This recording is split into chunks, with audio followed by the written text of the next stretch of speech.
الحمد کی تسبیح ہے اس پاک ذات کے لیے جس نے ہر شے کو عدد میں گن رکھا ہے، اور درود و سلام محمد و آل محمد پر جو ہر شے کے عدد کو جانتے ہیں۔ آپ دیکھ رہے ہیں فیض حسینی ٹی وی۔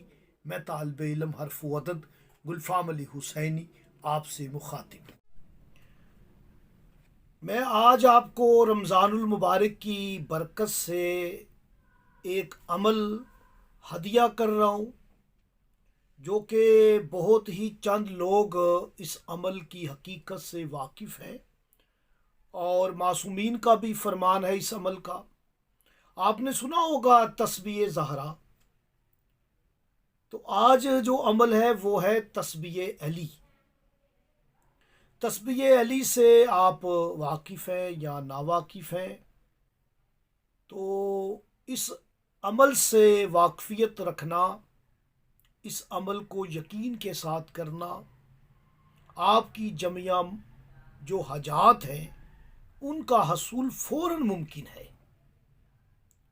تسبیح علی بہت سارے اس کے روحانی، باطنی، ظاہری باطنی، جسمانی، روحانی، دینی، دنیاوی فیوز و برکات ہیں۔ آپ اس عمل کو ہر نماز کے بعد کیا کریں۔ تسبیح سیدہ بھی کریں اور تسبیح مولا علی بھی کریں۔ تسبیح سیدہ تو آپ کو علم ہے، آپ نماز کے بعد پڑھتے ہیں۔ تسبیح علی سن لیں، نوٹ کر لیں، بہت ہی آسان تسبیح ہے۔ جو نئے ویورز ہیں میرے چینل کو سبسکرائب کریں، بیل آئیکن کا بٹن پریس کریں، ویڈیو کو شیئر کریں۔ ہماری ہر ہفتے کو معرفت محمد و آل محمد، معرفت امام زمان پر، معرفت حروف قرآن پر لائیو کلاس ہوتی ہے۔ آپ ضرور ہمارے ساتھ جڑ جائیں، معرفت حاصل کریں، محمد و آل محمد کی معرفت حاصل کر کے لوگوں تک پہنچائیں۔ بہت بڑی عبادت ہے، اور اس کے نظام پر غور و فکر بہت بڑی عبادت ہے۔ ہمارے چینل کا مقصد بھی غور و فکر ہے۔ تسبیح علی سن لے، 10 مرتبہ آپ نے پڑھنا ہے سبحان اللہ، 10 مرتبہ پڑھنا ہے الحمدللہ، 10 مرتبہ پڑھنا ہے آپ نے اللہ اکبر، اور 10 مرتبہ پڑھنا ہے لا الہ الا اللہ۔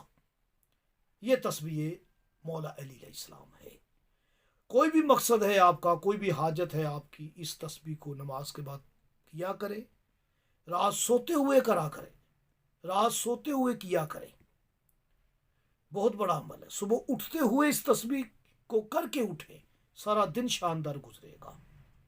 رات کو پڑھ کے سوئیں گے، برے خوابوں سے جان چھوٹ جائے گی۔ بہت ہی اس کے لاتعداد فائدے ہیں۔ اس عمل کو اپنی زندگی کا حصہ بنائیں۔